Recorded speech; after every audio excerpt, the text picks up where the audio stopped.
दोस्तों, अगर आप भी कैश में करते हैं इतना लेन देन तो आ जाएगा इनकम टैक्स का आपके पास नोटिस। दोस्तों, आज के इस डिजिटल दौर में ज्यादातर काम ऑनलाइन माध्यम से होने लगा है। अब जमाना डिजिटल लेन देन का बन गया है। आपकी हर तरह की ट्रांजैक्शन पर सरकार की पैनी नजर रहती है। ऐसे में अगर आप एक करदाता हैं तो ये खबर आपके लिए बेहद जरूरी होने वाली है। आपको बता दें कि आपकी छोटी सी गलती आपके घर आयकर विभाग का नोटिस ला सकती है। अगर आप इनकम टैक्स पे करते हैं तो आपको बता दें कि आपके सभी वित्तीय लेन देन पर इनकम टैक्स विभाग नजर रखता है। अगर आप एक लिमिट से ज्यादा कैश लेन देन करते हैं तो आपको इनकम टैक्स विभाग का नोटिस आ सकता है। कई ट्रांजैक्शन पर आयकर विभाग की कड़ी नजर होती है।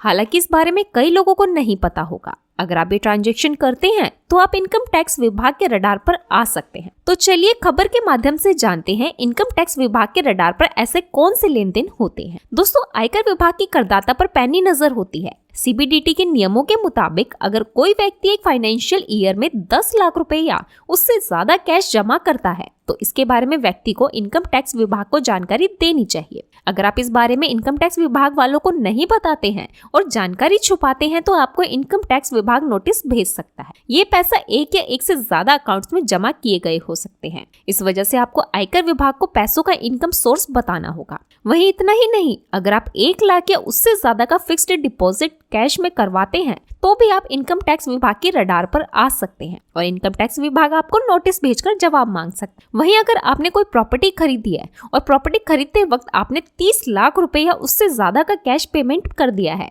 तो इस बारे में प्रॉपर्टी रजिस्ट्रार इनकम टैक्स को जरूर बताएगा। इसके चलते इतने बड़े ट्रांजैक्शन की वजह से इनकम टैक्स विभाग आपके इस बारे में जानकारी ले सकता है कि आपके पास इतना अमाउंट कैश कहां से आया। वहीं क्रेडिट कार्ड का यूज करते हैं और इसका बिल 1 लाख रुपए या उससे ज्यादा है और आप उसका रीपेमेंट कैश में करते हैं, इससे आपके पास इनकम टैक्स विभाग की ओर से इतने पैसों का सोर्स जवाब मांगा जा सकता है। वहीं अगर किसी वित्त वर्ष में आप 10 लाख रुपए या उससे अधिक का भुगतान किसी भी तरीके से कहीं भी करते हैं तो आपके घर पर इनकम टैक्स नोटिस आ सकता है और आपको इस बारे में सही जानकारी बतानी ही पड़ेगी।